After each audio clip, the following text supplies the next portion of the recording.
ইনজুরির মধ্যেই বড় ধাক্কা খেলেন লেস্টার সিটির তারকা Hamza Chowdhury. English football league তাদের ৬ পয়েন্ট কেটে দিয়েছে আর্থিক নিয়ম ভঙ্গের দায়ে।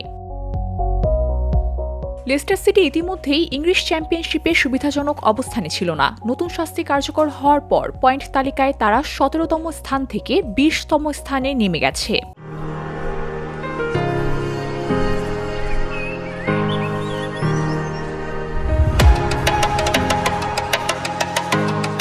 দুই ২৩-২৪ মৌসুম পর্যন্ত ৩ বছরের জন্য লাভ ও স্থায়িত্ব বিষয়ক নিয়ম ভঙ্গের অভিযোগের কারণে গত বছরের মে মাসে লেস্টারের বিরুদ্ধে অভিযোগ এনেছিল ইংলিশ প্রিমিয়ার লিগ। অভিযোগের ভিত্তিতে বৃহস্পতিবার লেস্টারকে শাস্তি প্রদান করা হয়।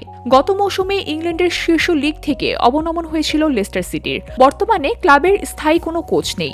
জানুয়ারিতে মার্তি সিফুয়েন্তেসকে বরখাস্ত করার পর ভারপ্রাপ্ত কোচ অ্যান্ডি কিংয়ের অধীনে ক্লাব পরিচালিত হচ্ছে। চ্যাম্পিয়নশিপে মোট ২৪ দলের মধ্যে লেস্টারের অবস্থান অবনমনের অঞ্চলে থাকা ৩ দলের উপরে। একই সময়ে ওয়েস্ট ব্রোমের পয়েন্টও ৩২ এবং এক ধাপ উপরে থাকা ব্ল্যাকবার্ন রোভার্সের পয়েন্টও ৩২। তবে গোল ব্যবধানে লেস্টার এগিয়ে থাকায় তারা ২ ধাপ উপরে অবস্থান করছে। ক্লাবের এই শাস্তি এবং হামজার ইনজুরি মিলিয়ে লেস্টারের জন্য পরিস্থিতি আরও জটিল হয়ে উঠেছে। বিশেষজ্ঞরা মনে করছেন ক্লাবকে শীঘ্রই স্থায়ী কোচ নিয়োগ এবং শক্তিশালী দল পুনর্গঠন করতে হবে, না হলে অবনমন রোধ করা কঠিন হয়ে যাবে। হামজা চৌধুরীর পুনর্বাসন ও ক্লাবের পয়েন্ট পরিস্থিতি আগামী কয়েক সপ্তাহ ফুটবল বিশ্বের নজর কাড়া বিষয় হবে। VOD Bangla news desk.